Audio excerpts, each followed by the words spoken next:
Ladies and gentlemen, the distinguished author, Mr. Aldous Huxley. Brave New World is a fantastic parable about the dehumanization of human beings. In the negative utopia described in my story, man has been subordinated to his own inventions.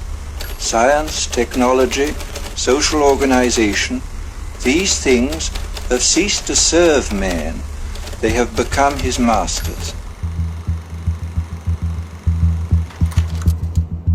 Aldous Huxley's novel portrays a dystopian future under the dictatorship of a world state, where every aspect of human life is controlled, from laboratory creation to the grave.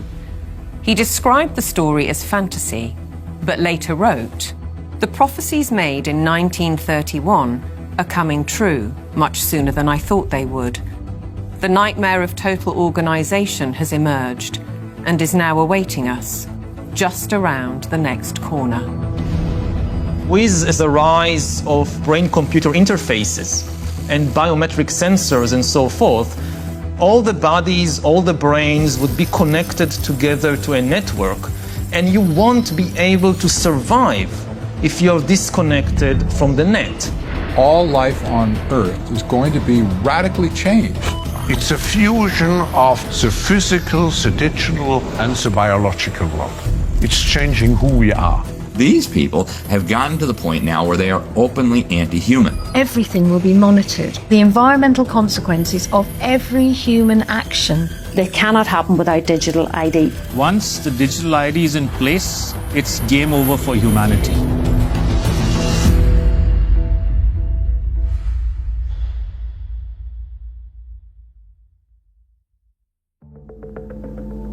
The ideology of a world dictated through science is deep-rooted.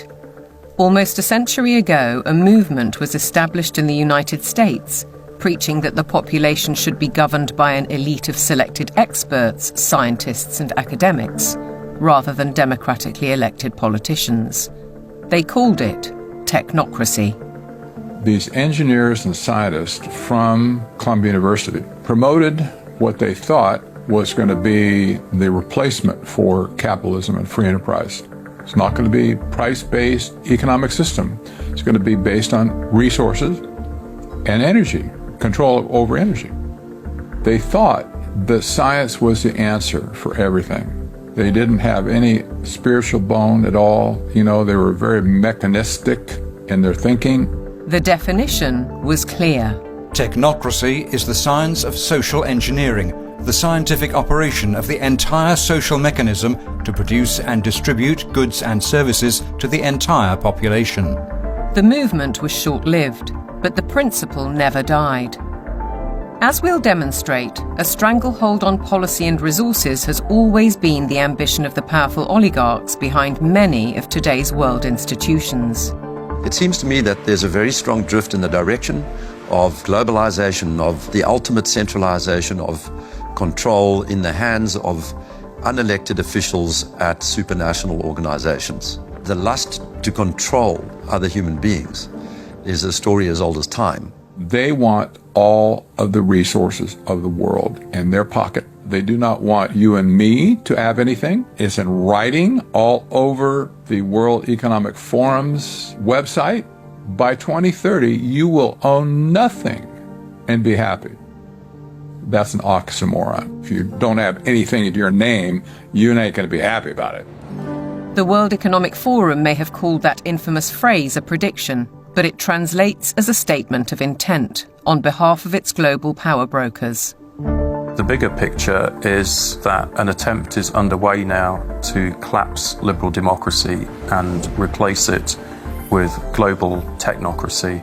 What I call an omni-war is now underway, which is to say that the transnational ruling class is literally, it's not a metaphor, is literally at war with the rest of humanity and has weaponized everything that it can.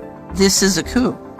They can remove the power from the parliament and the legislative branch and consolidate it into a monetary system which has complete control. That control is now entirely achievable because the would-be controllers finally have the tools to execute it. Total surveillance, artificial intelligence, digital IDs, and central bank digital currencies.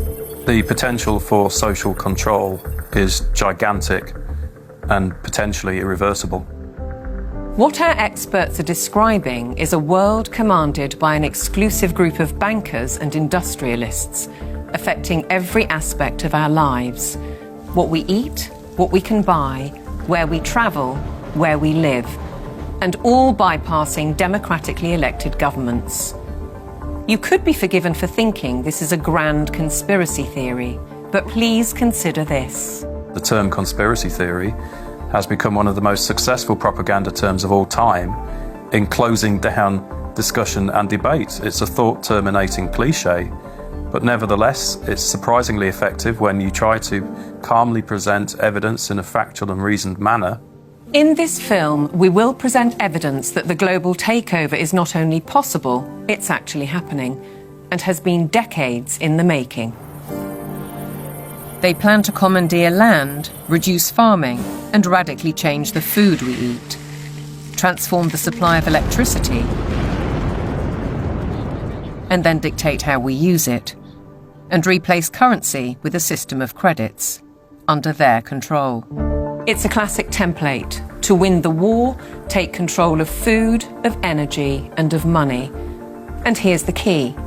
All three strategies are built on the premise of a climate crisis caused by carbon dioxide, a gas that is actually vital for life on the planet.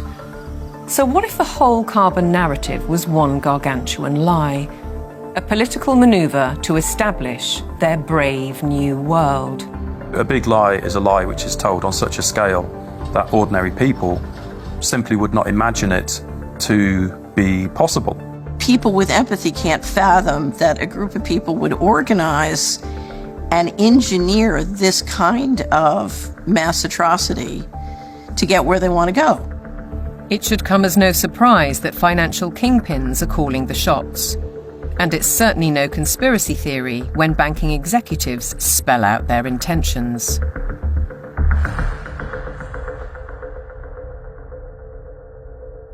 We are on the brink of a dramatic change where we are about to, and I'll say this boldly, we're about to abandon the traditional system of money and accounting and introduce a new one. And the new accounting is what we call blockchain. It means digital. It means having an almost perfect record of every single transaction that happens in the economy, which will give us far greater clarity over what's going on. It also raises huge dangers in terms of the balance of power between states and citizens. We are shifting to a new financial system, but the general population is not shifting to a new financial system. It's shifting to a control grid. CBDC can allow government agencies and private sector players to program, to create smart contracts, to allow targeted policy functions. For example, welfare payment. For example, consumption coupon. For example, food stamp. By programming CBDC, those money can be precisely targeted for what kind of people can own and what kind of use this money can be utilized. A key difference with the CBDC is that central bank will have absolute control on the rules and regulations, and also we will have the technology to enforce that. They're saying we can control with rules. We don't need currency anymore. And so it's no longer a financial system or a currency system. It's purely a digital concentration camp. It's a slavery system. When Catherine Austin Fitts talks, we should listen. She's a former high-level investment banker in New York and held senior office in the first Bush administration in Washington. There may be 1,000 models of how it could work. But essentially, you will have, whether it's a banking account or a credit card, and it can be turned off and on. So my incentive system is not you go to work and work hard and you get money. My incentive system can be based on how you behaved in the last 5 minutes, on a 24/7 basis. CBDCs, as the name suggests, would be issued by central banks like the Federal Reserve in America and the Bank of England, not by high street banks. They would signal the end of cash, and every transaction you make would be transparent and held on a permanent database. Crucially, under a net zero regime, your carbon footprint could be at the heart of the system. We're developing, through technology, an ability for consumers to measure their own carbon footprint. What does that mean? That's where are they traveling? How are they traveling? What are they eating? What are they consuming on the platform? So, individual carbon footprint tracker. This can be the infrastructure for a carbon credit system. It's totalitarian control, and if people don't become aware of it now, it's going to be too late to backtrack from this. It's a ratchet system where it's very difficult, if not impossible, to backtrack. But why is now the time for change? Because the system is in crisis. It entered crisis in 2019. Mark Carney, he talked quite openly about how the international monetary and financial system had entered profound crisis and was effectively on its last legs. If you study the history of how the central bankers designed technocracy, you know, essentially when they created the Fed, they said, look, this can't last forever. We're going to need, you know, at some point somebody's going to get hip to this game. We're going to need another system. And I will say this because I used to be part of that, you know, I was born and bred to be a central banker. They plan ahead hundreds of years in advance. Predictably, the money brokers seem to hold all the cards. As a subtext, does the ruling class need to protect itself as artificial intelligence threatens mass unemployment? And what will happen to our existing assets if the banking system is collapsed and money disappears overnight? In an unknown future, one thing is certain. Digital IDs are essential to the project. If they become compulsory, data on every detail of our lives will be monitored, stored, and monetized. Nothing, but nothing, would be private. For younger people, often it's the case that they like technology, they're completely au fait with it, they enjoy it. So they don't see the dangers that technology can bring because, like a drug dealer does, you feed people, you know, low levels of drug where it's all fun. And then later, when you have them addicted, you feed the hard stuff and that destroys their life. So in a similar way, all of this technology is currently pretty much nice, but when the central bank digital currency comes in and the control comes in and the censorship systems, then the younger people will realize all too late in many cases that they've walked themselves into a trap.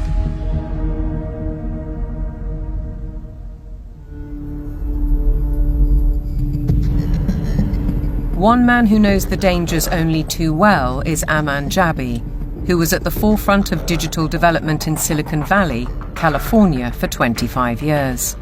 He left when he recognized the dark side of surveillance technology, choosing instead the peace and beauty of Montana. He's an expert in facial recognition. It's a technique that is used to uniquely identify the biometrics of any face. So, in a device like your smartphone, and most modern smartphones in the last 5 or 7 years, they have a 3D camera module in the front of the phone which you cannot see. Within that module is a near-infrared projector which projects tens of thousands of dots on your face. Those dots are then distorted based on the contours and the features of your face, and there's a near-infrared camera then takes a picture of that distortion, captures it, and then reverse engineers the exact profile of your face. In the longer term, facial recognition will be used to unlock your digital identity, which is going to be a tool of control for the agendas that are coming down the pipeline. Elements of that control are already with us. Alexa, good morning. Good morning. You are never alone in your home, and this is why. All your devices at home and all smart appliances, they are all connected on a wireless network. Many of these devices will have cameras, many will have microphones, and so they are monitoring everything all the time. Your smart appliances are communicating with the smart meter and sending it real-time usage data. If there's a Ring camera also in your home, a mesh network is formed and all your devices are being tracked within the home, its location, its usage, and all the data is going to Amazon servers. When you leave your home, all modern vehicles are connected to the internet, so your automobile is being tracked all the time. When you're going under a string of smart LED poles and smart LED lights on the highway and in the streets of your towns and cities, those form a wireless network and are tracking your vehicle. They are tracking all the devices on you, from smartphones to smartwatches when you're walking on the streets. So data is being collected 24/7 continuously on every human being whenever you are within these wireless networks. And it's obviously not good for health also because of all the electromagnetic radiation. In the long term, the plan is to pretty much lock up humanity in smart cities, which is kind of a superset of a 15-minute city. They've sold all the state and local governments and countries that smart cities are about sustainability and the good of the city. But in reality, the language from the UN and WEF and their white papers is all inverted. So, air monitoring is really about limiting mobility and no car ownership. Right? Surveillance, control via LED grid is why the smart lighting is there. Water management is about water rationing, noise pollution is about speech surveillance, traffic monitoring is about limiting mobility, and then, of course, energy conservation is all about rationing heat, electricity, and gasoline. Another concept one should be familiar with is called geofencing, and think of it as an invisible fence around you where you cannot go beyond a certain point, and that will be related to your face recognition, digital identity, and access control. Your smart contracts, SoftBrick can turn off your digital currency beyond a certain point from your house. Our world has been turned into a digital panopticon. That means you can be monitored, analyzed, managed, and monetized. Surveillance capitalists are already making billions of dollars selling our information to big corporations, because this kind of detailed knowledge enables them to predict and influence our behavior. Worse, our children are being exploited. There are a lot of board games and other games that are already in the market and have been for over 2 years that have cameras inside and underneath these LED screens that are observing and scoring and emotionally calibrating the faces of all the children. So are all the iPads that they use in schools. They're all manipulating children's behavior by what they display on the screens. And child data is big business. There's a concept called social impact investing, which people should read up on. If your kids are in schools, they are already being traded on Wall Street in real time. They can bet on groups of kids, whether they're going to be successful or not, whether they're going to become computer scientists or environmental engineers. So children have become essentially a commodity and have been for years with this system. And once it's fully in place, it is going to be used to fully control the behavior of children as well as how they behave with respect to, diversity, equity, inclusivity, etc. The Chinese have already gone one step further. Classrooms have robots that analyze students' health and engagement levels. Students wear uniforms with chips that track their locations. There are even surveillance cameras that monitor how often students check their phones or yawn during classes. These sensors pick up electrical signals sent by neurons in the brain. The neural data is then sent in real time to the teacher's computer. We've been drawn into this digital spy network in the name of convenience, connectivity, safety, and especially entertainment. The 3D world of cyberspace creates virtual lives that are often more exciting than reality. Why is this technology being developed? It's all for the culmination of this digital prison from which there will be no escape after all the switches are turned on. The critical switch would be the introduction of those digital IDs and central bank financial control, a world of zero trust. Zero trust is based on a simple principle. Never trust, always verify. Zero Trust is a protocol that is implemented by cybersecurity companies. And what it really means is we don't trust you, and you have to prove who you are all the time, 24/7. So think of it as going from a world of implicit allow to default deny. In tomorrow's world, once Zero Trust is implemented in, say, retail, everything will be behind plexiglass doors with a 3D camera, and it'll only be unlocked through your digital identity and facial recognition if you have the available carbon credits in your digital currency.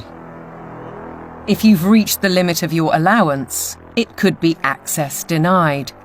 This would apply to fuel, to travel, to meat and dairy products, to clothes and other consumer goods. Because everything in life could be valued by its carbon footprint. Even access to the internet could be denied. So the new world of Zero Trust is really a world of locks. It's like an inverted prison. You are supposedly free to roam about, but everything you want to access is behind lock and key.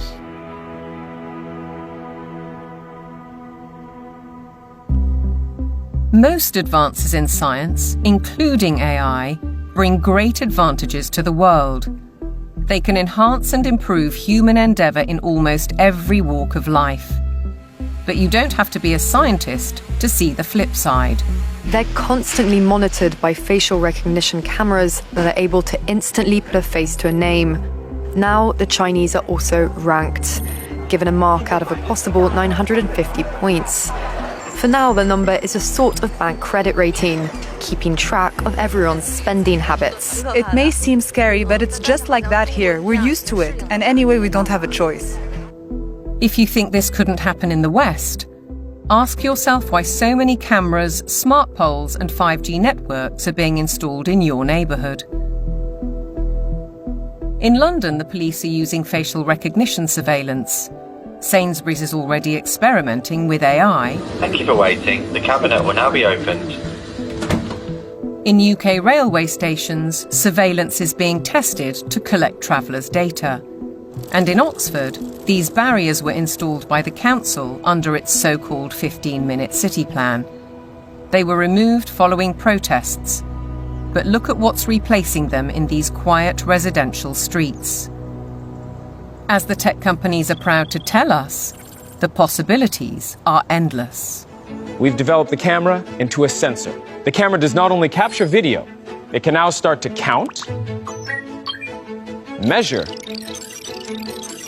and detect. With deep learning capability, the camera is able to generate accurate and trustworthy data and send notifications in order to take action, all directly from the camera.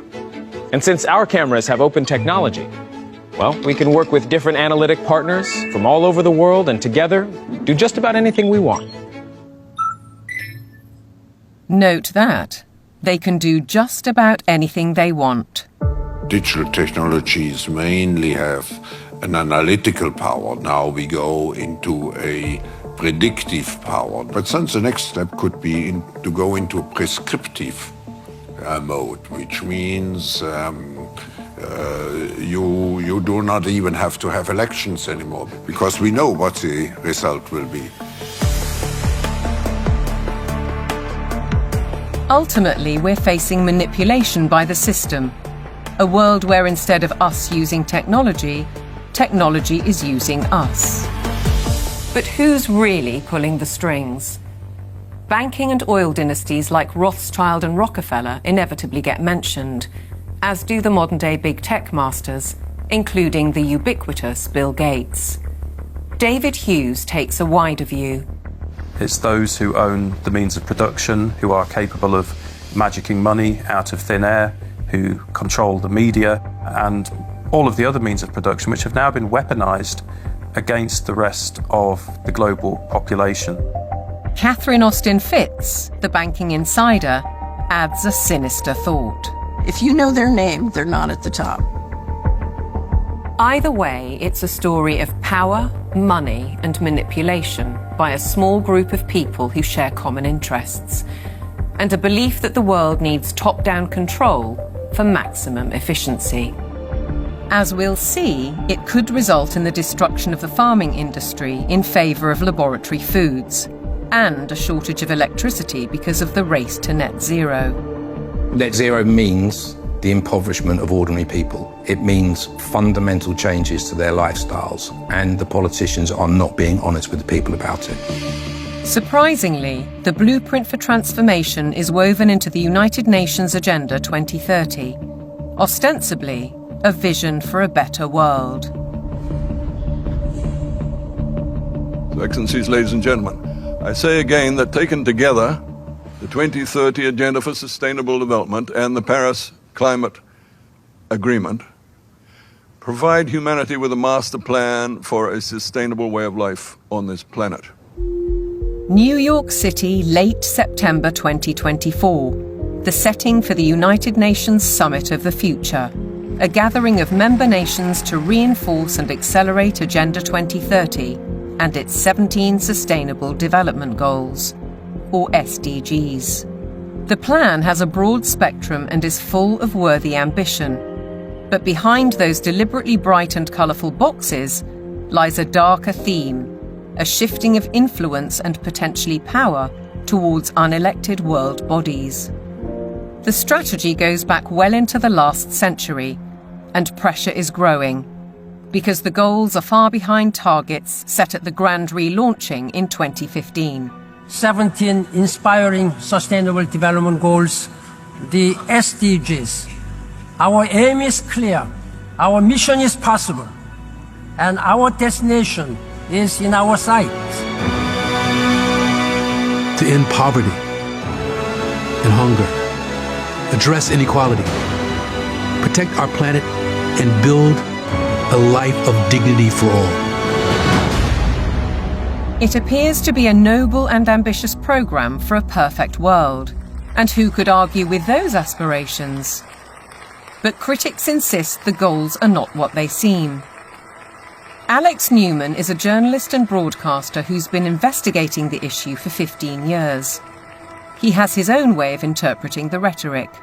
You have to learn to speak what I call UNEs. You have to know what the terms mean if you want to truly understand what is being discussed. When they talk about peacekeeping forces or the peacekeeping role of the United Nations, they're actually talking about the war-making capabilities of the United Nations. So you have this Orwellian doublespeak. When they talk about transparency, more often than not, they're talking about eliminating your privacy. Human rights is another very, very good example. They make very clear in this document that your rights can be restricted under the guise of public order or morality or whatever the case may be. And so they're saying, here's your rights, but by the way, they're not really rights. We can revoke them at any time. The UN is filled with contradictions like this. Like, for example, when they talk about gender equality, right? A normal person in the Western world thinks gender equality means a woman has a right to earn money, to own property, to have all the rights and privileges that a man would have. When you look at the individuals who lead this movement within the UN, you're talking about radical feminists. You're talking about people who are very interested in dissolving the nuclear family. As you dig into these goals, it's very clear we're dealing with something far more nefarious. Once you look past the marketing slogans, the kind of warm and fuzzy, we're going to end hunger, which again is just window dressing, you realize that this is actually a blank check for totalitarian global control. Author and campaigner, the late Rosa Koire, called out the plan more than a decade ago. It is the biggest public relations scam in the history of the world. But it's far more than that.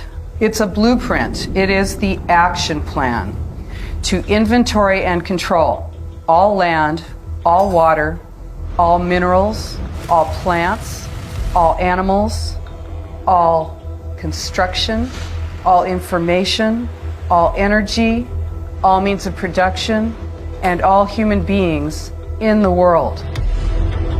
What can be measured can be managed and ultimately monetized. In fact, a study at Yale University has calculated that the natural assets of the world are worth $5 quadrillion. Is this the basis of the new world monetary system? And is it the deep underlying reason for the United Nations project to rewild 50% of the Earth by 2050. They talk a lot about biodiversity. They want you to think like, oh, we're going to preserve the toucans and the parrots and the lizards. But when you actually dig into this, what they're talking about is creating, and they're working on it now, an international database with virtually all of the genetic material of all of the species on the planet. And then they want to start mixing and matching it. Bill Gates, ultimately, and his buddies want to end up in total control over all life on the planet. Is it a coincidence, then, that Bill Gates has become the largest private landowner in America while planning to build smart cities in which to corral the general population? What is indisputable is that the oligarchs of global business are embedded in United Nations policy. They don't care about the planet. They care about getting in. Finance goes to where it gets the greatest return. There's a move into the green finance. It's all about profit. It's not about the planet. This is not conjecture. Under the guise of climate change and net zero, vast fortunes are already being amassed. Take carbon exchange markets. Companies emitting excess carbon dioxide can buy credits from businesses that are carbon negative. But increasingly, many are paying a high price to offset their emissions against land schemes. Grasslands, forests, conservation projects, and so on. Some legitimate, others not so. Either way, the brokers and middlemen get rich, while having no impact on actual carbon emissions. We've also seen the emergence of natural asset companies, whose name says it all. They identify the asset and then issue shares in that asset out of thin air, essentially. And they can sell it to financial institutions, asset managers, sovereign wealth funds. And then they go public and have an IPO, and that funding is, they say, meant to preserve the natural asset. But elsewhere, they say that their main purpose, like so much else, is to generate profit for shareholders. It has nothing to do with preserving the environment. That is literally just the talking point they think will stick and sell. We're all in it together. We got to save the planet. So let's allow the bankers to create a new racket that makes the natural world collateral. So if everything in nature is to be traded on financial markets, setting a value on the land we walk on and the air we breathe, why do we, the public, have no say? There's no route that an ordinary person can take to make a representation to United Nations. So it's fundamentally undemocratic. What it has done is build relationships with billionaires. Right from the start, the rich and powerful have enjoyed undue influence in the UN's inner sanctum. In fact, the Rockefeller family part-financed its headquarters in Manhattan. To hand you, Mr. Lee, my father's check. Thank you, Mr. Rockefeller. Between them, the Rockefeller family has funded hundreds of organizations and, as a consequence, spread their authority on civil society, institutions, banking, education, and global politics. The Rockefellers always believed in world governance. In the 1950s, their Special Studies Project report declared, "The UN stands finally as a symbol of the world order that will one day be built." In 1973, David Rockefeller co-founded a non-governmental organization which still carries international power today, the Trilateral Commission. Its stated objectives revived technocracy and in turn planted the seeds of the UN's Sustainable Development Agenda. They said at the time that they were going to create a new international economic order. It was all over the literature. The goal of the new international economic order was not to get richer in the sense of money.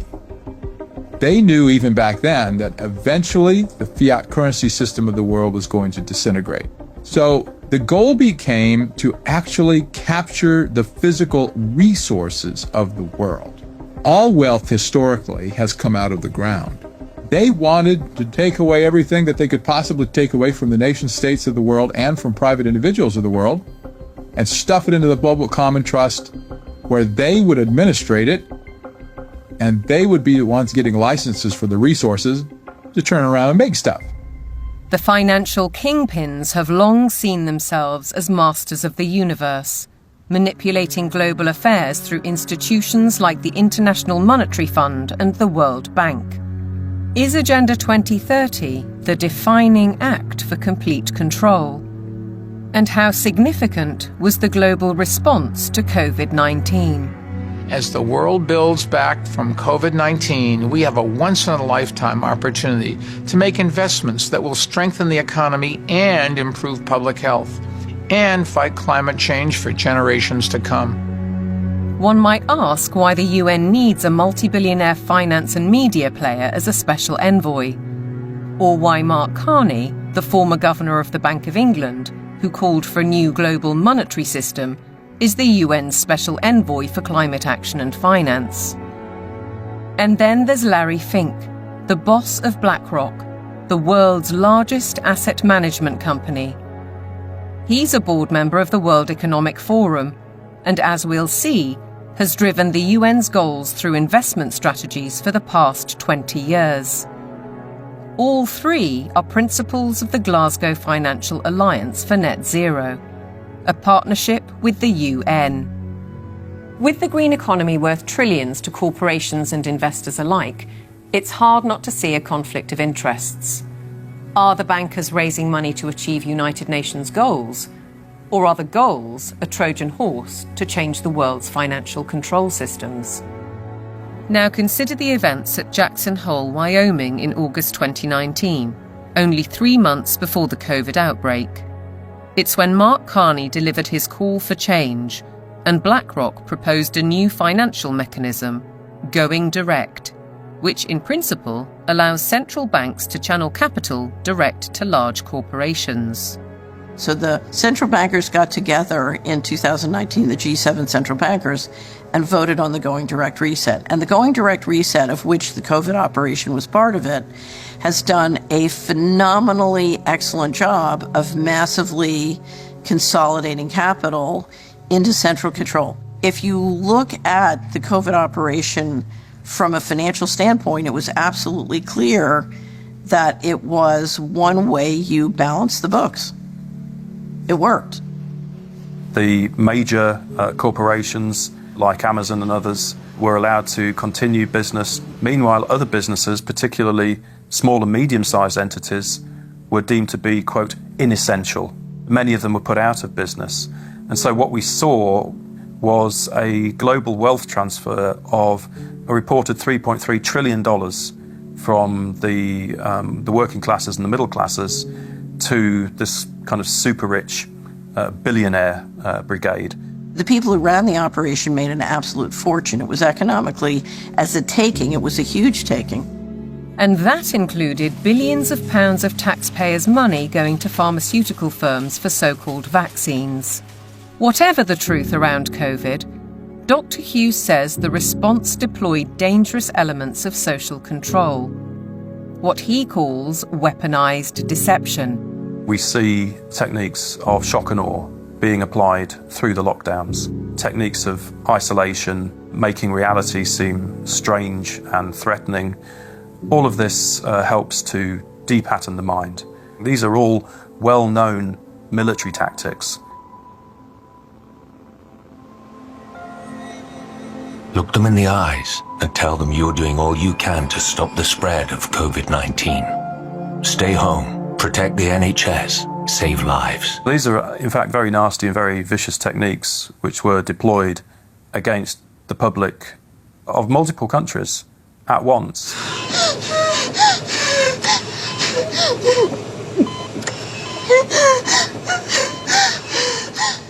These are forms of serious psychological abuse.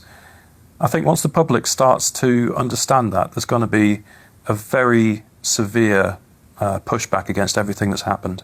The general population cannot fathom the psychopathy of the vision that they're facing.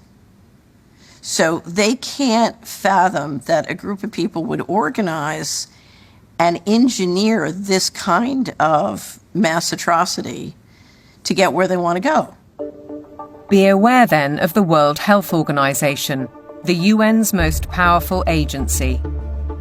Since COVID, the WHO has sought to increase that power to unprecedented levels through amendments to its pandemic treaty and the international health regulations. A key driver is its One Health initiative. One Health is a concept that was created to enable the WHO, with these documents, to take over jurisdiction of everything in the world by saying that climate change, animals, plants, water systems, ecosystems are all central to health. That places the Director General in a key position to influence world events, another potential conflict of interests given the WHO's financial backing, particularly from the pharmaceutical sector. Its accounts for 2022 show that an eye-watering 84%, or $3.656 billion of income, came from voluntary donations. The top 4 sources of these donations included the Bill and Melinda Gates Foundation and Gavi, a public-private vaccine alliance also heavily supported by Gates. People see the WHO as a benign organisation, and there are still areas where the WHO does useful stuff.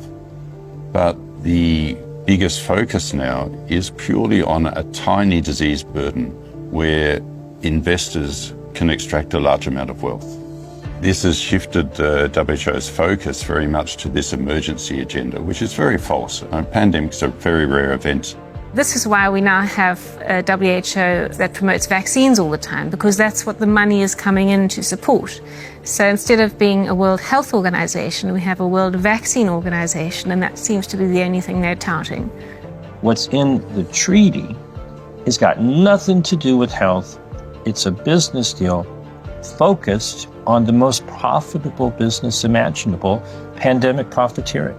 The other part of it, they're setting up a huge surveillance network. We're talking about $31 billion a year. They have to surveil for variants of viruses, and they will find them. They just have to decide there's a threat, not even a real harm. Experts are preparing for what is known as Disease X, or the next pandemic virus. They're creating a supranational, self-perpetuating pandemic industry.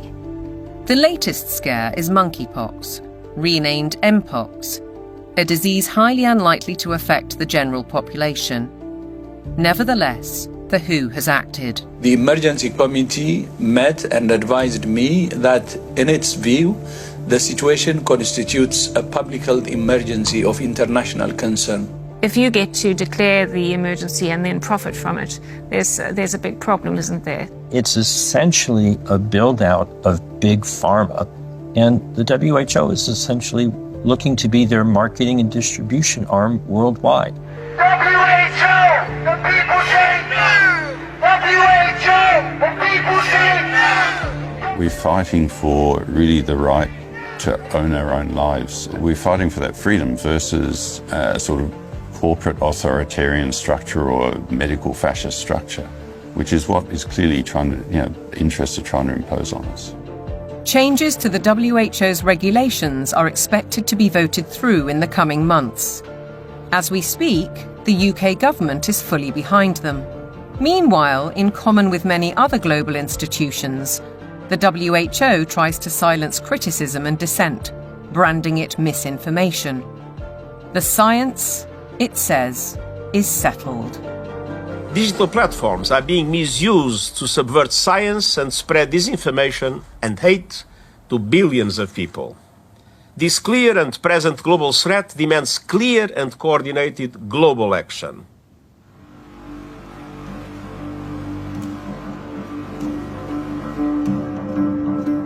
I have a little rule of thumb for diagnosing a centralization scam. If we can detect 1, a propagandized global crisis, 2, admitting only global solutions, and 3, with dissenting voices viciously silenced, then we know with absolute certainty that we are dealing with a scam. Control, dictate, eliminate debate, the hallmarks of a totalitarian regime. And nowhere is the cold ambition of corporate dominance more evident than with the World Economic Forum.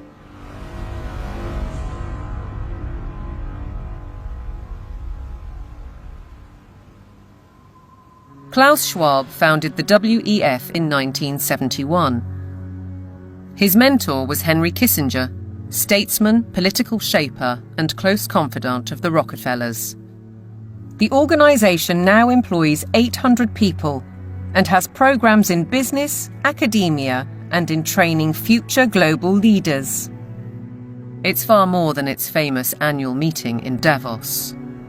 Over the last 50 years, the World Economic Forum has blossomed into an enormously influential organization with all of the major corporations as stakeholders or trustees and all funding the World Economic Forum to ultimately fund the UN World Government Plans and Agenda 2030. Klaus Schwab is the public face of stakeholder capitalism, a planned system of central ownership and control that has little to do with democratic process and is uncomfortably close to communism. It's a partnership between global corporations, governments, and what Schwab refers to as civil society, NGOs, and so-called think tanks. The agenda is driven by finance, which gives the unelected and unaccountable oligarchs huge influence, if not control, over policy.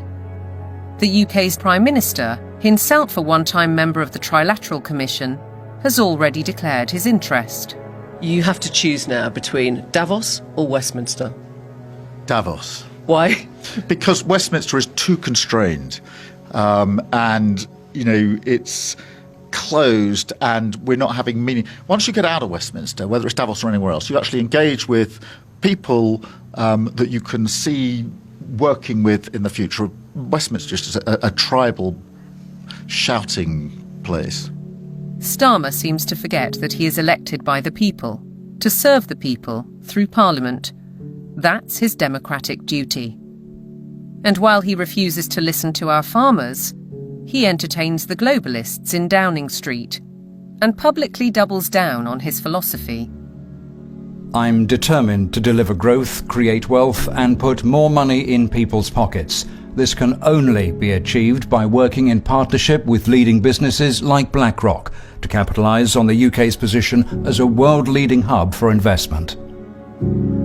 To underline the influence of non-elected, unaccountable policy drivers, consider this document from 2004. It was commissioned by the UN and produced by financial institutions, including the World Bank. It cited research by the WEF. The result was the emergence of environmental, social, and governance metrics, ESGs. The ESG is an attempt to turn financial power into governance without going through the democratic process, without the normal process of making law.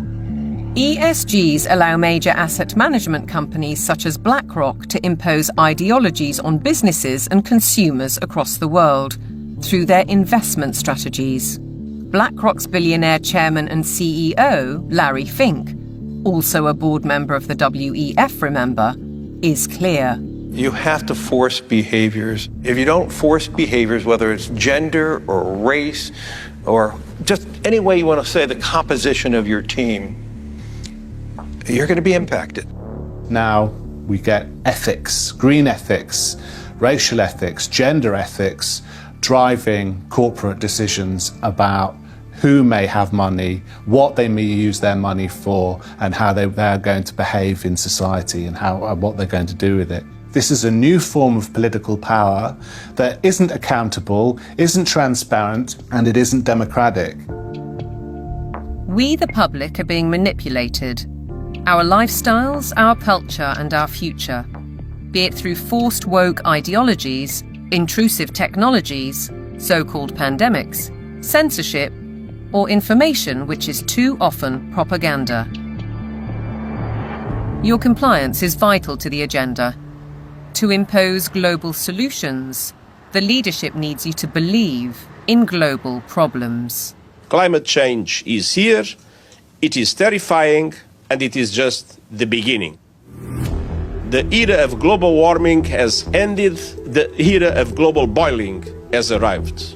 This stuff is so fantastically stupid. It's hard to believe that they're doing it. There is no climate emergency. That is a total scam. If they came out and said, hey, we want to destroy your economy, we want to destroy the middle class of your country, and then ultimately we want to make you a slave to a one world government, it just wouldn't be as appealing as saying we're trying to save the planet for future generations.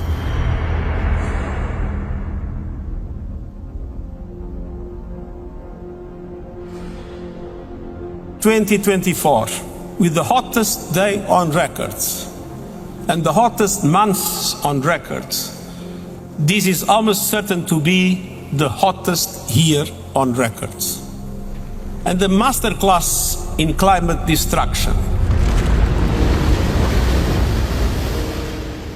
Statements such as that are amplified by emotional footage from all over the world. But is any of it true? I do not think there's a climate crisis, and I base that on all the evidence and the climate data sets that we build to answer questions just like that. We actually use satellites to monitor the global temperature, the true global temperature of the atmosphere. And we find there is a rise. It's about 1.5 degrees per century, which is certainly something that's manageable and the Earth has seen before.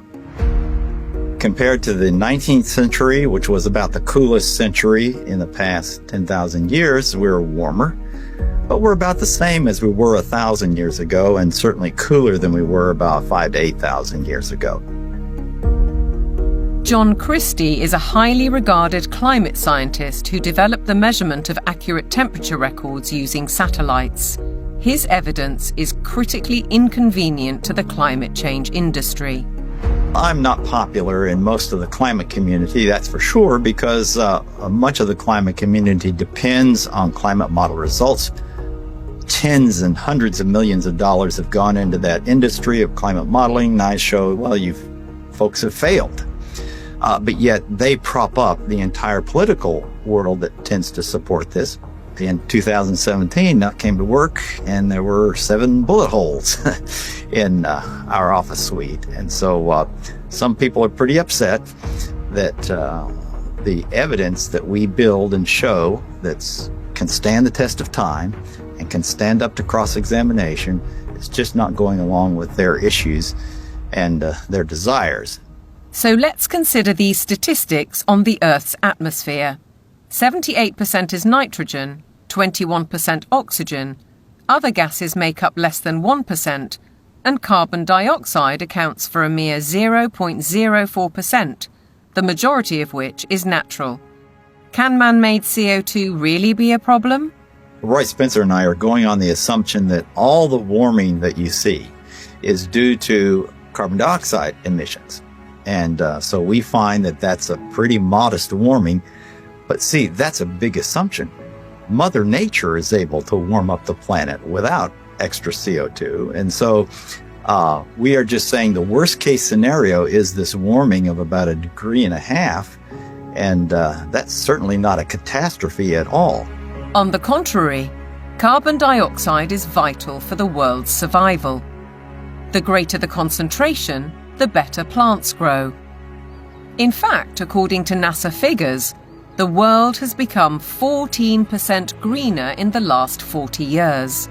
During the last cool period before industrialization, let's say 200 years ago or so, it was below 300 parts per million. And during the ice ages, it was even lower. And that's a dangerous level because plants struggle to survive when the CO2 is at a low level. And so the biosphere becomes less diverse and less available to support the animal life. So low CO2 is not good for the planet as a whole. Where is the logic then behind the UK's decision to spend £22 billion on facilities to capture carbon? The greatest controversy of all revolves around readings from ice cores. CO2 levels can be measured in bubbles of air trapped in ice thousands of years ago. By aligning this to temperatures, scientists have argued that carbon dioxide is the cause of global warming. However, closer inspection leads to the opposite conclusion. Once the temperature starts to rise, you will see the carbon dioxide rise about 500 to 1,000 years after. So the CO2 actually lags the temperature changes. But what of the extreme weather events, which are increasing and driven by climate change, according to everyone from the top of the United Nations down? Professor Christie says there is no data to support those claims. And what we find is that virtually every one of these claims is false. The extremes are not increasing. Hurricanes are not increasing in intensity or frequency. Same with tornadoes or thunderstorms or floods or droughts. It's just going along like it always has with the natural variability. Why aren't we looking at the surface data sets that are constantly adjusted upwards? Why aren't we looking at the 40.3 record at Conisbee, which the Met Office is very proud of, on July the 19th in 2022? And when we did a freedom of information request at the Daily Sceptic, we found that there were 3 Typhoon jets landing on a runway next to the measuring device, because Conisbee, as they call it, is actually RAF Conisbee. It's a military airport. The temperature lasted for 60 seconds. Sticking a thermometer up the backside of a jet aircraft is not probably scientifically the best place that you can sort of determine temperature measurement, particularly when you then morph it into a global database, which the Met Office has, and then tell dear old Antonio Gutierrez that the globe is boiling. The whole thing is junk. How we came to the point where we think that we're going to prevent bad weather from happening by eliminating fossil fuels is just about the most nonsensical, illogical thing that I can imagine. And the whole world is caught up in this nonsense. So how did the carbon story take hold? Meet the man who invented climate change, according to The Telegraph. His name? Maurice Strong, an oil tycoon, a Rockefeller associate, and a man with an extraordinary talent for moving between high finance, politics, and the United Nations. Strong was a member of the highly influential Club of Rome, an institution formed in 1968 at a Rockefeller property on Lake Como in Italy. A group of scientists, academics, and industrialists discussed what they saw as an urgent crisis: the impact of human activity on the planet. I don't think we can sustain current growth trends much beyond, say, the lives of children who are being born today. To prove the thesis, they commissioned computer modelling at the Massachusetts Institute of Technology. This research laid the foundations for an agenda that's persisted for over 50 years. Cut use of autos, use less electric power, have fewer children, limit growth. All of this was fueling this ideology that there's too many people on the planet, there's not enough resources, and that something has to be done. The natural world in which man lives and on which he depends is indeed deteriorating, is being destroyed in many instances at a rate that is accelerating and that can only continue to accelerate unless we begin to control the activities that are having this destructive impact. In 1975, the Club of Rome published a second report, Mankind at the Turning Point. The lead quotation was telling. The world has cancer, and the cancer is man. The report concluded, the solution of these crises can be developed only in a global context with full and explicit recognition of the emerging world system, a new world economic order, and a global resources allocation system. In other words, technocracy, top-down control of everything, including populations. But if that was the solution, a worldwide problem was required. Climate change provided the answer, as admitted in a later Club of Rome document. This is the quote from page 115. In searching for a new enemy to unite us, we came up with the idea that pollution, the threat of global warming, water shortages, famine, and the like would fit the bill. All these dangers are caused by human intervention, and it is only through changed attitudes and behaviour that they can be overcome. The real enemy, then, is humanity itself. It really does look as though they are inventing climate change there. They just made it up out of thin air, literally. That nobody really looks at that book and say, well, there you go. This has nothing to do with science whatsoever. They just made it up.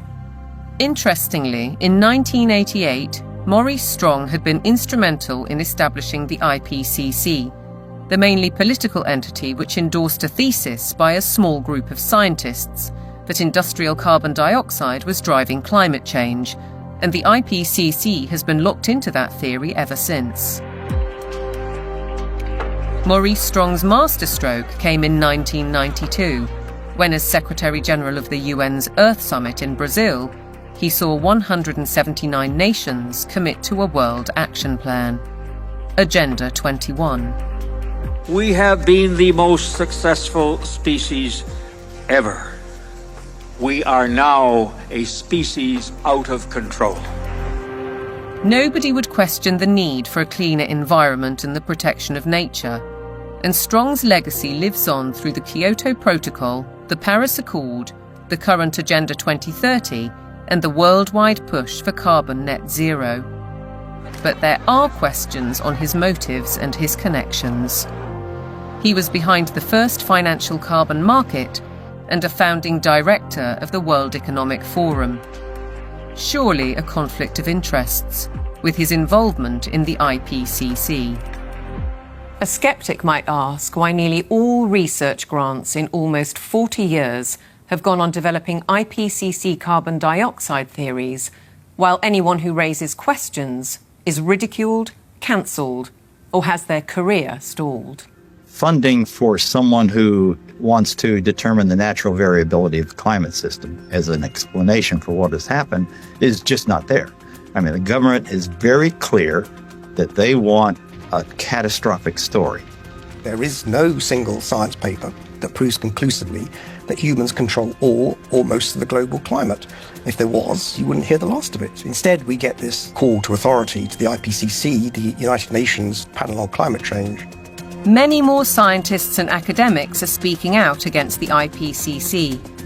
Almost 2,000 have signed a declaration stating that there is no climate emergency, including Nobel Prize winner Professor John Clauser, who wrote, "The popular narrative about climate change reflects a dangerous corruption of science that threatens the world's economy and the well-being of billions of people." We need to have a full and honest debate about the science, and it needs to be discussed in Parliament, it needs to be discussed in the media, it needs to be generally discussed, and we need to sort of bring the drains up, if you like, on all of the science to see what is there really a threat. That debate is highly unlikely, because the juggernaut of net zero careers on, with trillions at stake. What is certain is that the repercussions will affect the food we eat, ravage our countryside, and have a disastrous impact on our energy supply.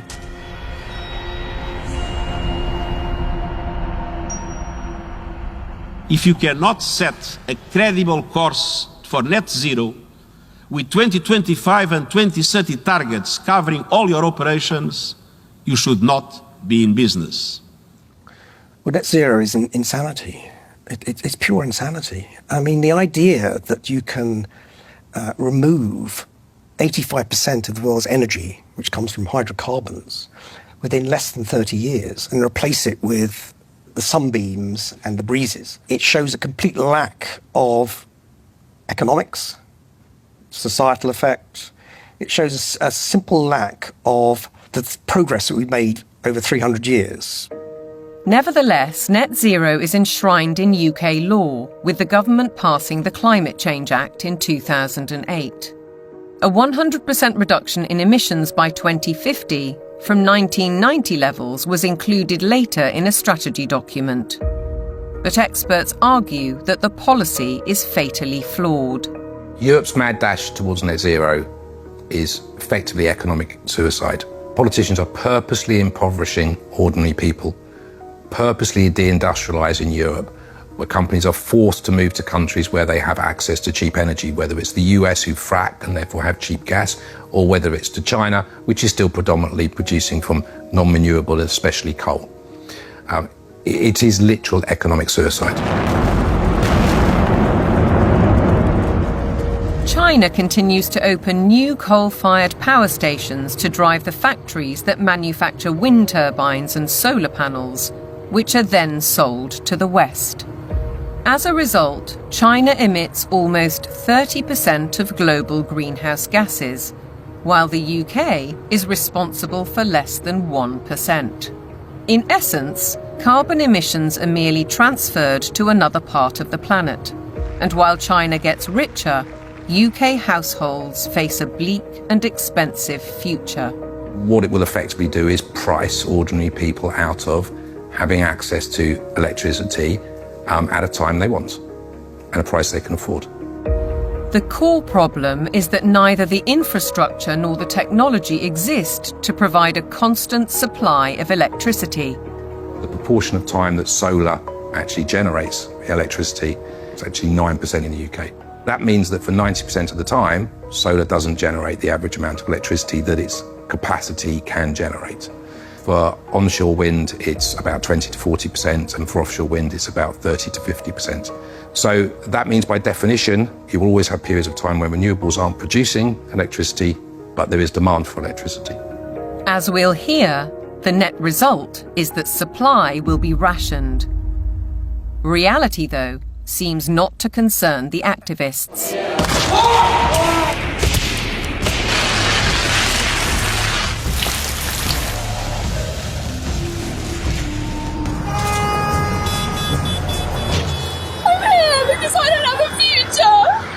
I look at some of these hysterical youngsters and some of the hysterical oldsters as well, screaming about the climate is collapsing and all that sort of thing. And you think you haven't got a clue what would happen if you removed hydrocarbons. You haven't got a clue. You'd be back in service, like probably your ancestors were. You'd be skivvying on the land, in big houses with warlords, calling themselves aristocracy and all that sort of stuff. You want to go back to that? Fine. Get rid of hydrocarbons. Many of these apparently grassroots protest groups are backed by organisations such as the Climate Emergency Fund, financed by billionaires like the oil heiress, Aileen Getty. And if they claim to be environmentalists, they conveniently ignore the bigger picture. Thousands of wind turbines are disrupting coastal waters, changing habitats, affecting marine life, and killing seabirds. Landscapes are being scarred by the production of lithium for electric car batteries, and by cobalt mines in Africa, where child labour contributes to huge corporate profits.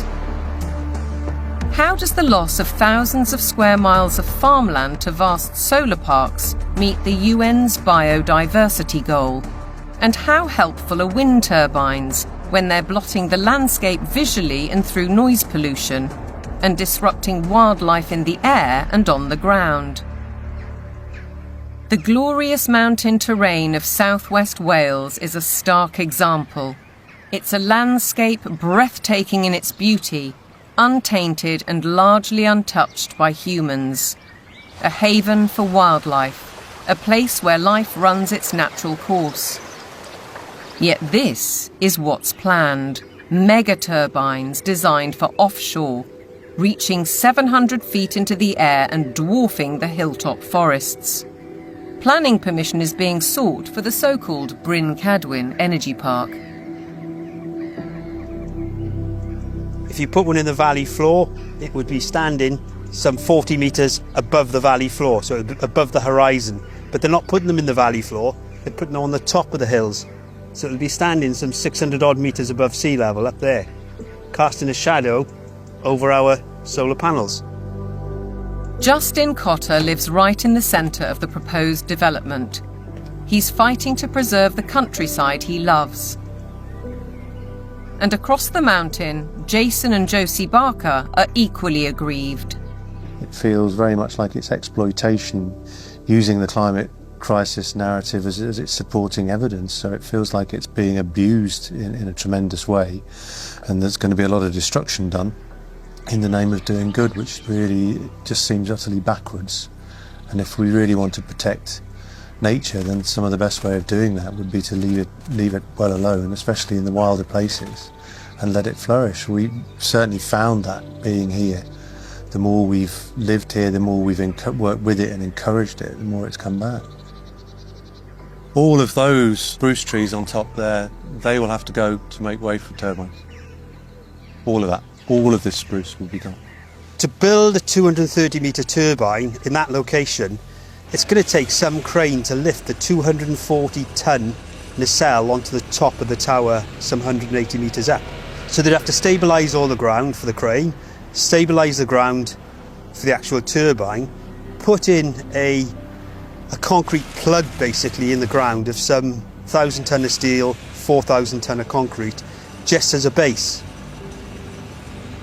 They'll need to be lit. It'll take away the dark skies. It's totally devastating. It would just be catastrophic damage and destruction. The roadways up through these valleys, the Welsh valleys, they're all twists and turns. They're going to have to straighten out the valleys. Where you've got steep hills, they're going to have to level out those hills. There's a 200-metre drop into the actual valley itself. So they're going to have to create gradients that machinery carrying 400-tonne loads can actually traverse and get up. The locals argue that there are much better ways of creating clean energy, such as solar panels on industrial sites. Areas of natural beauty should be respected. This is about preserving and protecting this sacred land. We need to speak up and protect the environment. It's just tremendous amount of damage in the name of saving the planet. It does make you ask the question of what is it we're actually saving if we're paving it over. It doesn't make any sense at all in my head.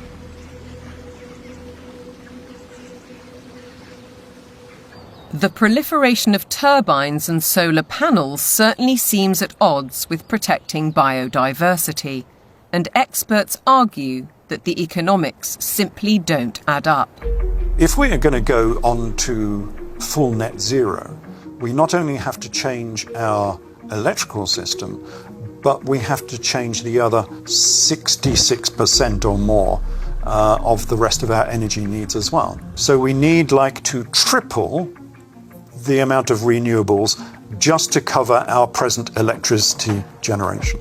And then we need to triple again to cover all of the other usages like, transport, space heating, and industry.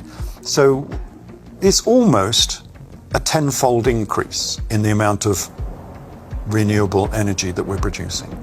Ralph Ellis has analysed 3 government reports and says all have grossly underestimated costs.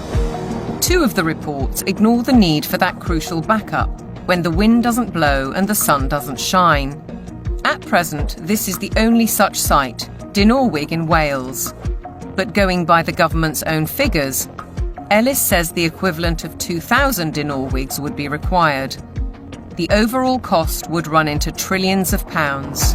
It's an energy fantasy because none of this has been thought through.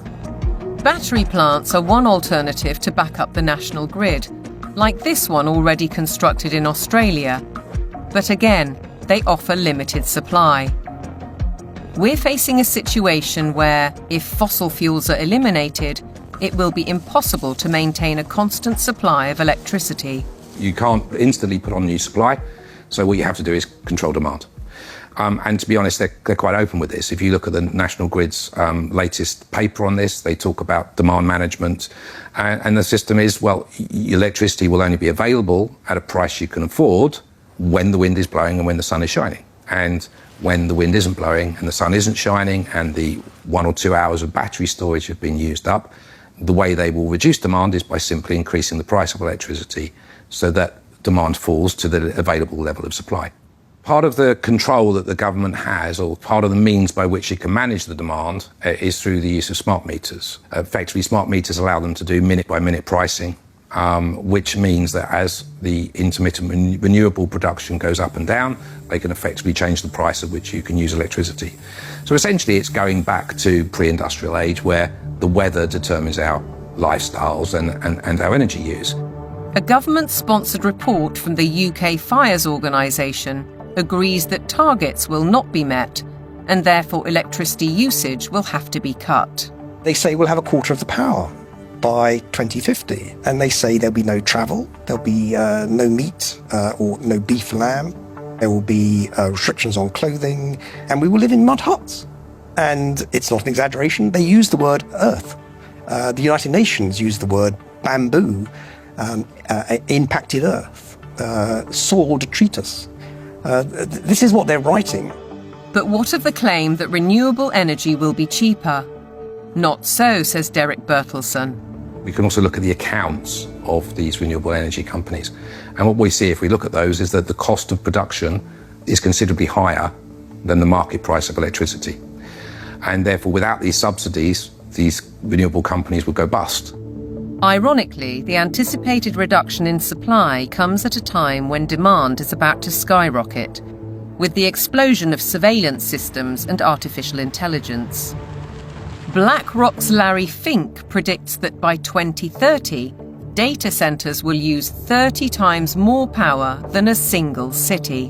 Where's that power going to come from? Are we going to take it off the grid? What does it mean for elevated energy prices for everybody else if it's that? I think it's going to represent some huge societal questions that we have not addressed. The negative side, forget about the use of it, but just the generation of it is massive power.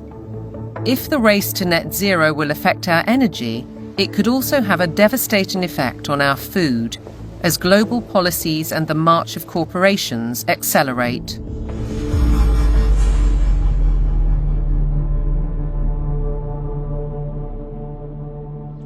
Farming has been at the heart of our lives for generations, but to the climate change advocates, suddenly it's a threat.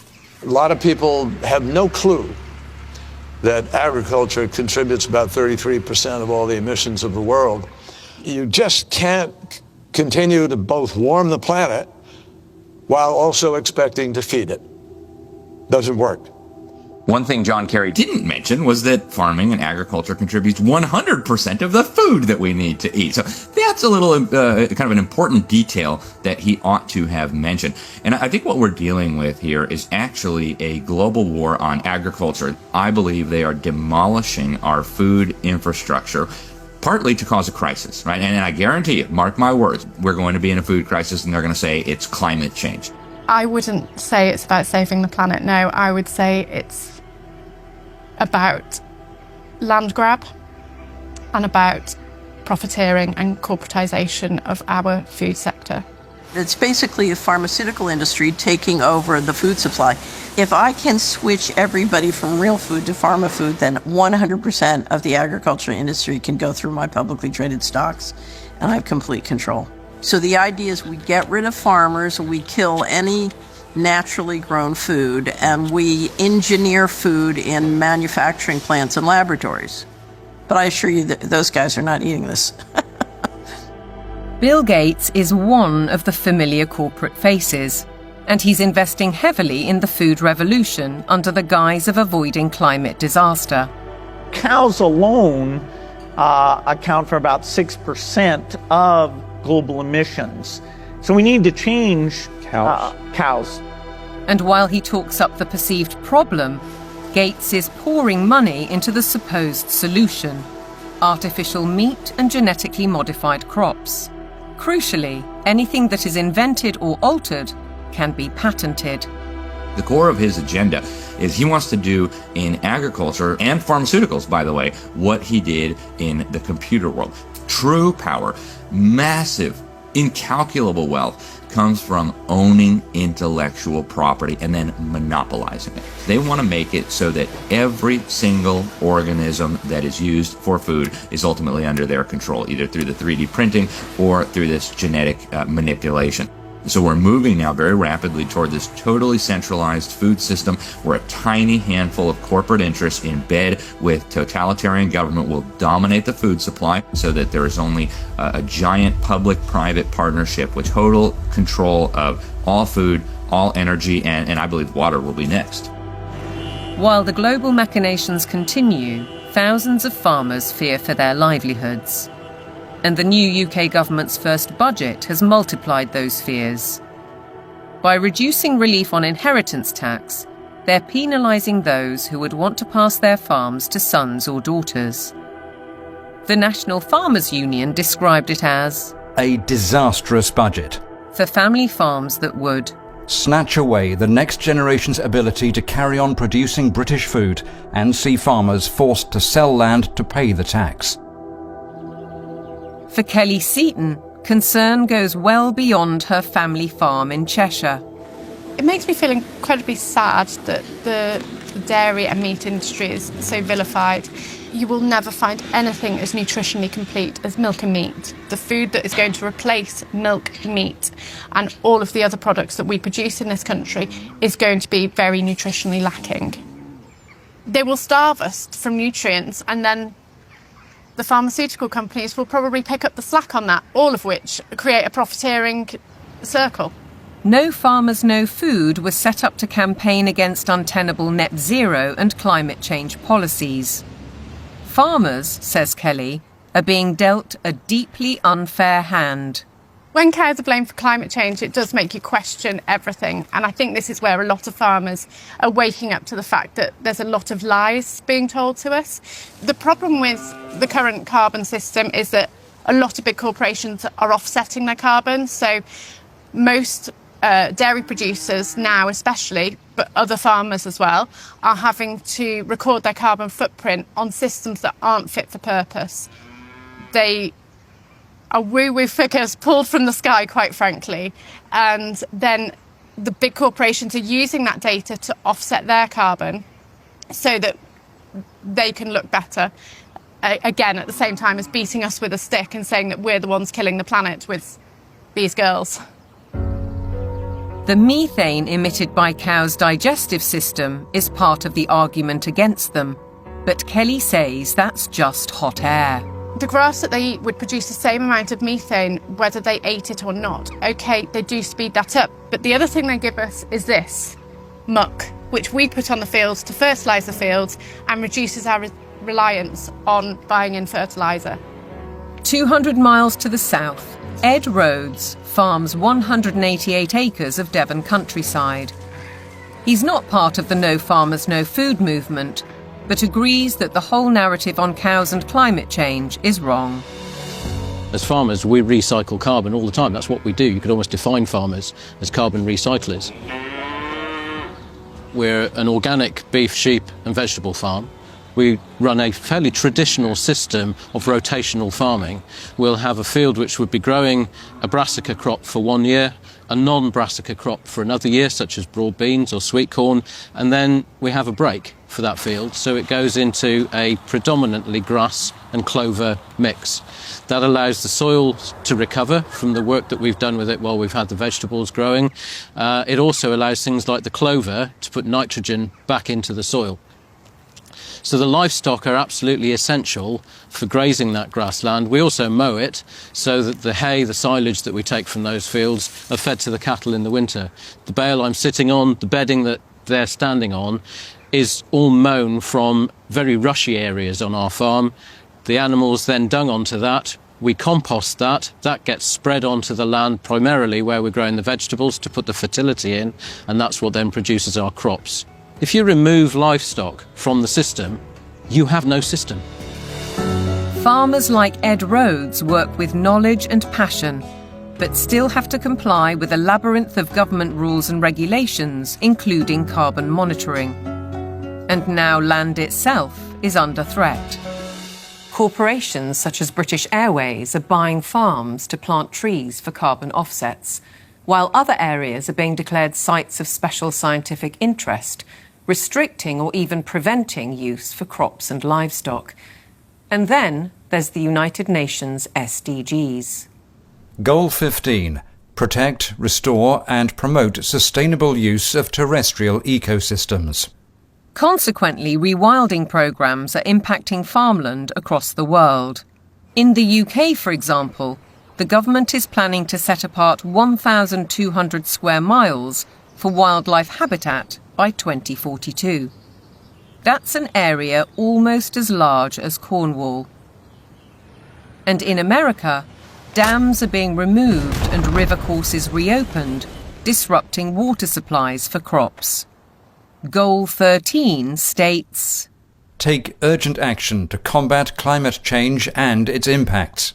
As a result, the Dutch government plans to close 3,000 farms to meet EU emissions targets, drawing widespread protests. And in Denmark, farmers face paying £80 for every cow they own in a world-first tax on meat. Goal 7. Ensure access to affordable, reliable, sustainable and modern energy for all. One result: cultivated land is disappearing under vast solar parks. How does this square with the UN's biodiversity goals or even ending hunger? Maybe they're questions for Ed Miliband, the UK's Secretary of State for Energy Security and Net Zero. He's cleared the way for a huge solar park on prime farmland in East Anglia, an area big enough to site 1,745 football pitches. It's a crime to take food productive land out for solar panels, which are unrecyclable, potentially not that productive going forward, and not feed the planet. Is absolutely catastrophic. We've gone from being 78% self-sufficient in 1984 to now less than 60% self-sufficient. I think it's about 54%, which I think is set to fall even further this year. On top of all that, British farmers are being paid not to produce food under schemes like the Sustainable Farming Incentive. Kelly Seaton understands that many farmers accept the money to balance their books, but has this warning. When you look at how many farms are selling up, how many arable farms are struggling, we're walking into food shortages, and I think we're going to end up eating more processed food, maybe lab-grown meat, and I think that's part of the plan. The squeeze on farming is self-evident. Our supply of natural food is under very real threat, just as the WEF predicted. Worse than that, Catherine Austin Fitz says that with programmable currency, you wouldn't have a choice. No one in their right mind would ever eat this stuff. But the reality is, once they have control of your transactions, they can dictate what food you can and cannot buy. If they want you to buy pizza made with insect-based flour, that's what you're going to get.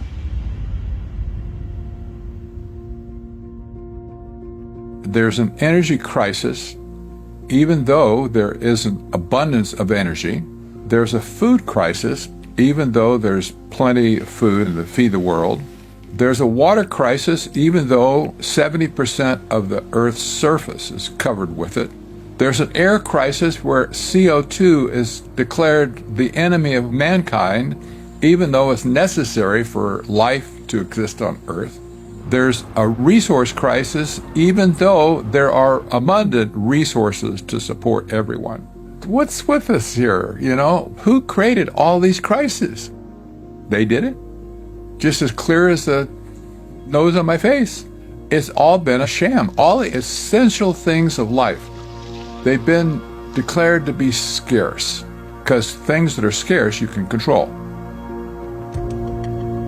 The architects of such globalist trajectories, all the Kissingers, Rockefellers, Schwabs, Carneys, Strongs, Carstens, are held out as great intellects. But they are nothing of the sort. We know, both in theory and in practice, that centralization causes nothing but misery, because it destroys the mechanisms of error correction, leading to doubling down on flawed policies. And yet the creed of global dominance continues apace. Through the WHO's so-called Pandemic Agreement, its One Health Initiative, and ultimately the United Nations Agenda 2030. From medical diktats to gender and racial politics to climate change, the indoctrination runs deep.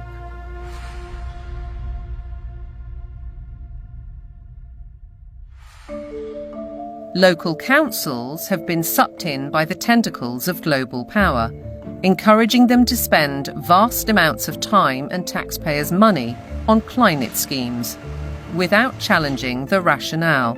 Local councils have taken these actions because they are part of or lobbied by a network of green organisations throughout the United Kingdom, for example, UK 100, there's also C40 cities, and there's the Global Covenant of Mayors.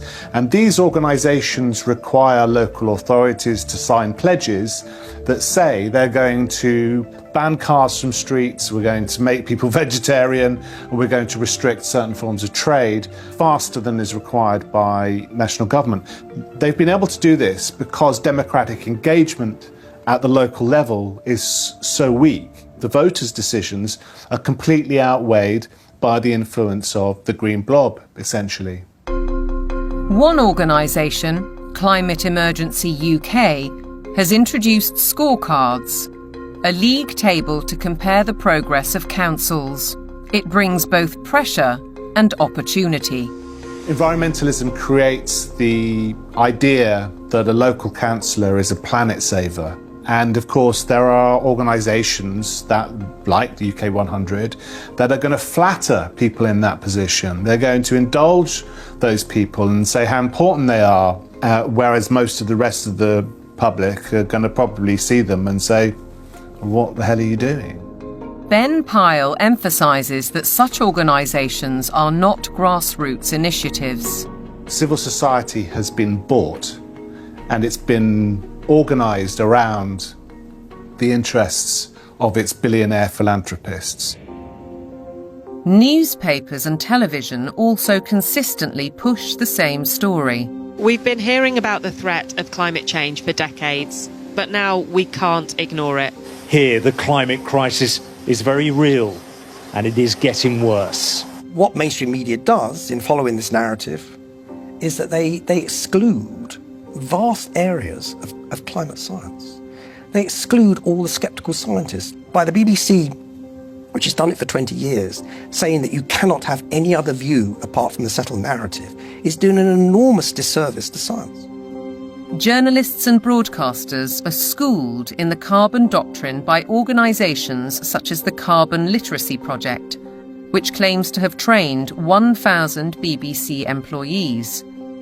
Meanwhile, Sky joined forces with the psychologists of the Behavioural Insights team to produce this initiative. How the power of television can nudge viewers to decarbonise their lifestyles. The recommendations included: give green content more screen time, more salience in plots and scenes. Use kids' content to encourage positive environmental behaviours amongst children and their parents.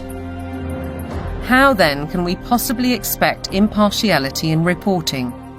Rather, we're served with propaganda, statements that nobody seems willing or able to question. It is unequivocal that human activities are responsible for climate change. I can take current media and almost any climate story I can write, I think, a very effective counter. It's like shooting fish in a barrel. This is endemic to a media that is ill-informed and has an agenda. The agenda is to promote alarm and induce governments to decarbonize. There's an organization called Covering Climate Now, which is a nonprofit membership organization. Their mission is to promote the narrative. They will not allow anything to be broadcast or written that is counter to the narrative. Among the 500 plus media partners on the Covering Climate Now website are Reuters, Bloomberg, ABC, CBS, MSNBC, NBC, Channel 4 News, The Guardian, The Daily Mirror and The Lancet, as well as several British universities. Funders of Covering Climate Now have included the Rockefeller Family Fund, the Rockefeller Family and Associates, and the One Earth Fund. It's true that the mainstream media only report one side of the story and that most of them are in the pocket of the powerful people who are trying to implement these changes. I don't question that at all. But it's also true that people are listening to them less and less and reading them less and less. We see independent media people with much larger audiences than mainstream papers. And I think that phenomenon will gather pace now. That rise in independent voices has seen institutions like the UN, the WEF, big tech companies and broadcasters like the BBC wage war on what they call mis, dis and malinformation. They don't appreciate views they can't control. The fight for truth is on.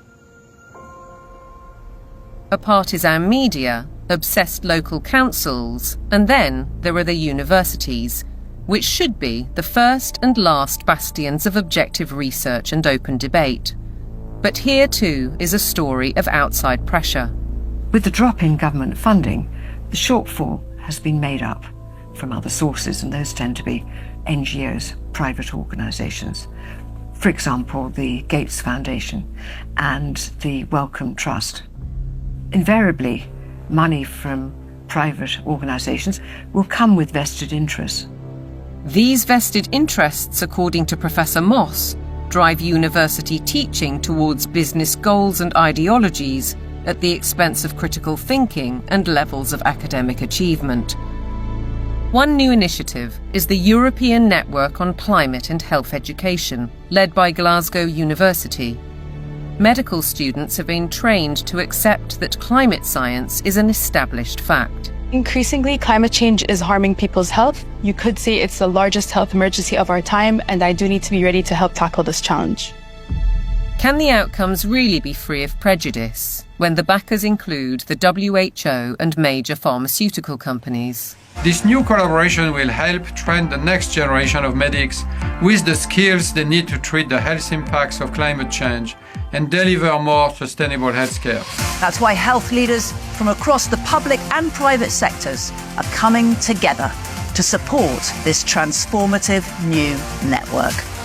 Academics, right from the beginning now, are socialised to orientate their research towards the money. So this, I think, is quite damaging when it comes to fearlessly pursuing the truth wherever it may lead. That doesn't really happen anymore in academia. It's more about pursuing the money, wherever that might lead. It makes me feel distraught. It makes me feel that the whole purpose of university learning has been subverted. The influence and ambition of big business, the mission creep of so-called woke thinking, the cancel culture, the suppression and smearing of those who dare to question. Shockingly, the conditioning starts in the youngest of minds.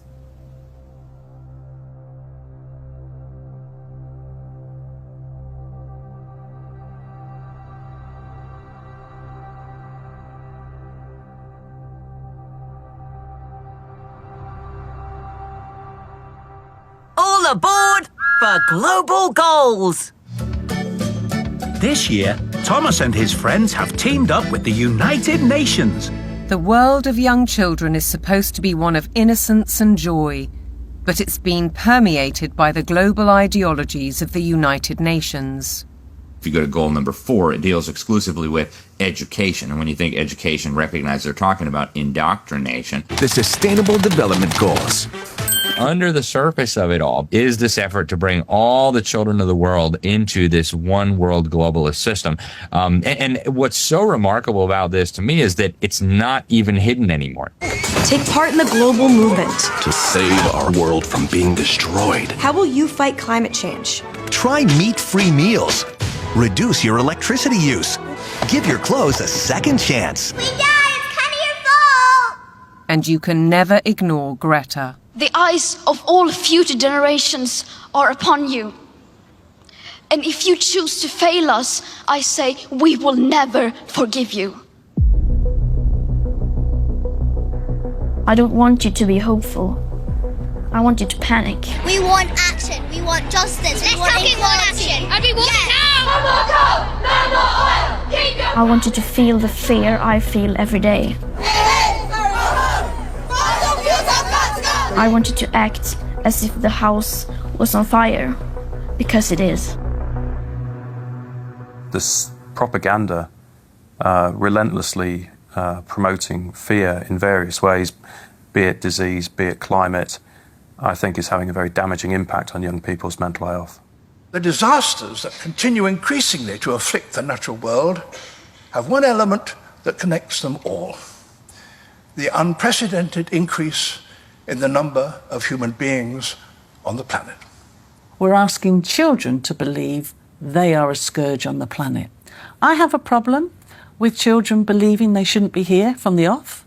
How are we ever going to encourage them to have strong mental health and emotional well-being if they believe that their birth is a disaster for the planet? That's not encouraging them to be productive citizens who are making an active contribution to society if they've got to apologise for their very existence.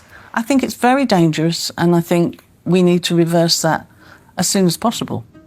The indoctrination of children is further evidenced across their learning.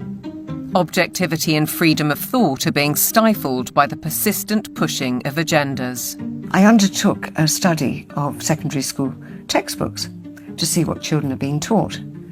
And what I found was extremely shocking. I found unqualified acceptance of climate change, the wonders of vaccines, GM foods, and very few counter-arguments were presented. If you cannot produce this information that's in the textbooks, you cannot succeed in the school system. If a student undertaking a geography exam, for example, doesn't talk about man-made climate change, then they're very unlikely to hit the top marks. Is it not surprising that the phrase critical thinking actually only occurs in relation to two subjects? One is art and design, and the other is history. Other than that, it's completely absent from the national curriculum. If we have a dumbed-down syllabus, we're actually stunting children's brain capacity and brain potential. While parents may not be fully aware of these issues, many are concerned at the growing trend of gender politics, including transgendering. One former head teacher says his local authority advised teachers not to use the words boy or girl for fear of misgendering anyone. The Department for Education as well has really subscribed to this kind of woke ideology, so there's almost like brownie points for the more woke you can be. Why do you have makeup and lipstick and glitter on? Because I think it looks pretty. Oh! You don't think it looks pretty? What schools have done is employ third-party agencies to deliver material for which the third parties most certainly have a vested interest in. And I wouldn't have a problem if it was I'm there in school to ask children to accept me as I am. That's fine. We all need to be tolerant and liberal in a diverse society. My problem is that what they're actually doing is more a form of evangelism, which is this is who I am and you might be too. In my heart, I've always known that I'm a girl, Teddy, not a boy, Teddy. I wish my name was Tilly, not Thomas. Language carries so many meanings and messages. And if schools are encouraging social transitioning, that's not a neutral act. That's a significantly impactful act. Dr. Fraser is also highly critical of the World Health Organization's recommendations, suggesting that 4-year-olds should learn about sexual stimulation. It's harmful. They don't need to know it. And in fact, for those children who are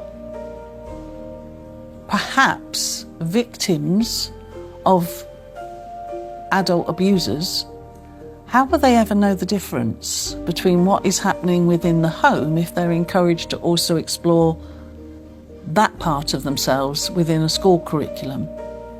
What do we do with an organisation like the United Nations or the World Health Organization if we take our orders from them about what is suitable education for our child? How do we say, no, we're not doing that, we want a change? Teachers are sent on courses to embrace the diversity dogmas, and many buy into them. But Fairclough says that those who don't keep quiet for fear of reprisals.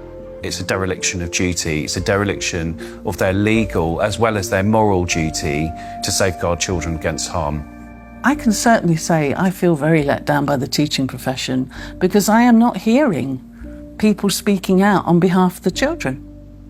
A one-world dictatorial education, a dumbing down in the classroom, fluidity of gender, the impact of technology. Are our children being groomed for a life in the digital prison? Today, nobody has any idea what to teach young people that will still be relevant in 20 years. As computers become better and better in more and more fields, there is a distinct possibility that computers will outperform us in most tasks and will make humans redundant. And then the big political and economic question of the 21st century will be, what do we need humans for? Or at least, what do we need so many humans for? Do you have an answer in the book? At present, the best guess we have is keep them happy with drugs and computer games. But this doesn't sound like a very appealing future. A chilling forecast, and one which echoes Brave New World, in which the oligarchs did indeed provide drugs and entertainment so that people learned to love their enslavement. Yet there are even darker clouds on the horizon, the spectre of transhumanism. In a sense, it is that final piece of the puzzle. If you want to gain total control over everyone and everything, then you actually ultimately need to be able to implant technologies inside human bodies. And that's exactly what's taking place. Artificial intelligence, the metaverse, near space technologies, and I could go on and on. Synthetic biology. Our life in 10 years from now will be completely different, very much affected, and who masters those technologies in some way will be the master of the world. These modern technocrats seem wedded to science and technology at the expense of our human spirit and ingenuity. They aspire to a data-driven world which is robotic and predictable in every sense, with no room for creativity or individual choice. But if the goal is, and always was, population reduction, maybe they're right on track. We feel too afraid to have kids because we feel that we're heading towards civilization breakdown. People under the age of 35 are more likely to report climate change as a reason not to have children. I've decided not to have kids to do my part for climate change. If I don't think the future is worth anything, then I'm not going to have children. If I think it is worth something, I will have children. I think these ideas have spread like bad viruses, and there's been a lot of investment in promoting some extraordinarily weak ideas. Sitting at the top of all of these very bad ideas is one giant one, which we can call anti-humanism. Transhumanism, the trans phenomenon, net zero, lockdowns, population reduction, all of these ideas are basically the ugly stepchildren of anti-humanism. They are, as I read it, essentially two competing ideas in the world at the moment. One is that humans are the best feature of the observable universe, the only creatures capable of creative thought and generativity and of creating explanations for how reality works, that humans ought to be revered and ought to be cherished, that we should plan for their flourishing, that we should be planning for the flourishing of as many people as possible, that human agency ought to be respected, that civil liberties ought to be respected, and that the imposition of top-down, one-size-fits-all policies on humanity is completely incompatible with that kind of worldview. Set up against them are people who regard humans as the scum on the surface of the little blue dot, people who regard humanity as some kind of blight, people who believe that the earth needs rights to protect it from these horrible humans. And I think it is a deeply sad reflection of the state of our societies that so many people live in the latter camp, but I'm definitely not one of them.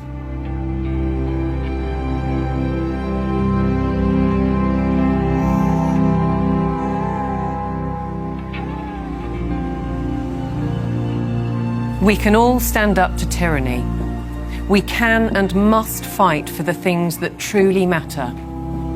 The people we love, the fairness we'd like to see, and the personal freedoms we'd like to experience. We should not be bullied, nor should we accept the influences of those who would split our society, be it by race, by gender, by culture, or anything else we hold dear. And perhaps we should start by limiting our reliance on technology and remembering how creative we can be.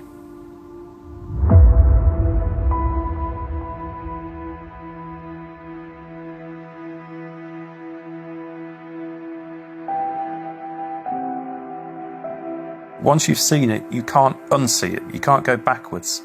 So what that means is that over time, more and more people are starting to see this now. The powers that be have no choice but to keep pushing forward for their global technocracy. They're the ones who are attempting the controlled demolition of liberal democracy. They have only one route they can go, and they are tobogganing towards disaster. On the other side, we the people have no choice but to fight back against all of this. I don't expect that we're going to just be able to tell the truth indefinitely without consequences, but we must continue to do it. We must, for the sake of our children, for the sake of humanity, for the sake of generations yet unborn. We have no option but to stand against this evil. If you look at where this thing is going, I'm not going there, okay?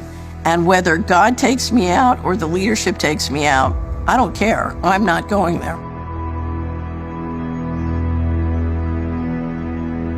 And the only way we cannot go there is if we can find a better pathway. And the only way we're going to find a better pathway is with transparency.